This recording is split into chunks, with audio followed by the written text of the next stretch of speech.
Dude, Hey, what's up? what you reading? The Bible. You're reading the Bible? Yeah. Dude, why are you reading the Bible? For class? No, I just... Okay, so you're just reading the Bible. You're just sitting here in a coffee shop in the 21st century using state-of-the-art technology to read ancient myths for no reason whatsoever. Well... Tell me something. Are you one of those super religious people who thinks Jesus actually rose from the dead? Well, I do believe that. Do you also believe in the Easter Bunny, Santa Claus, unicorns, Bigfoot? Ever been abducted by aliens? And do you buy into all those other ancient myths about dying and rising gods invented by primitive nomadic tribes back in the Bronze Age? No. Okay, so what's the difference between Jesus rising from the dead and all those other fairy tales? Here's the difference. My belief in the resurrection of Jesus is rational. It's based on historical facts.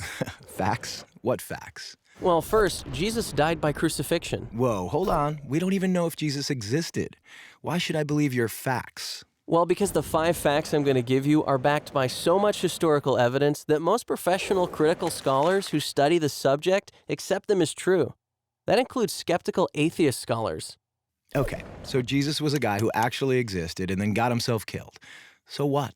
That's the first fact. Second, his disciples were convinced that he rose from the dead and appeared to them. Third, Paul, a sworn enemy of the early Christians, suddenly became a Christian. Fourth, Jesus' skeptical brother James also became a Christian. And fifth, the tomb where they put Jesus' body was empty. And those are well-established historical facts. Right, but you can't just leave it there. These facts demand an explanation. Otherwise, you've got a big hole in human history. Okay, here's an explanation. They all lied. It was a conspiracy, the most monumental prank ever perpetrated. His followers stole his corpse from the tomb and then started telling everybody he was alive. That's the conspiracy theory. The problem is it doesn't explain the facts. How do a few spineless fishermen, cringing in fear for their lives, subdue a bunch of well-armed, professional Roman guards, roll away a 2-ton stone, steal a body, then hide it from a city swarming with people trying to find it? And why would they do it? The disciples had absolutely nothing to gain by lying about Jesus' resurrection. In fact, they were persecuted, and we have good historical evidence that 5 of them were martyred because of their claim that Jesus rose from the dead. Apparently, not a single one of them ever recanted. People don't willingly die for something they know isn't true. They were there. They knew whether it was true or not. All right, another theory. The disciples thought they saw Jesus alive after he died, but it was just wishful thinking. They were stressed and just kind of hallucinated. The hallucination theory also lacks explanatory power. 500 witnesses saw Jesus at the same time, and the disciples touched him.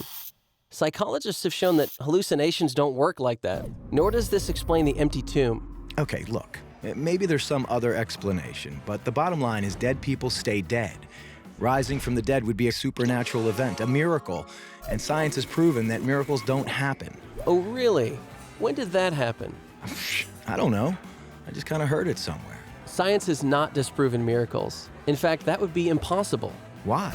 Science deals exclusively with natural phenomena, physical matter and material processes, right?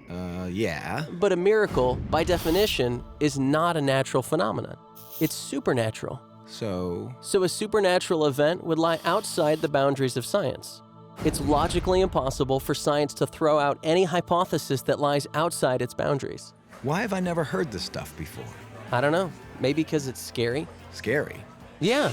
As long as Jesus rising from the dead is just a fairy tale, like Santa Claus and unicorns, it doesn't threaten my little world. But if it's a fact, if he actually did rise from the dead, that's huge. It's a total game changer. And that's why it's so hard to think about it objectively. Whoa. Yeah. Big whoa.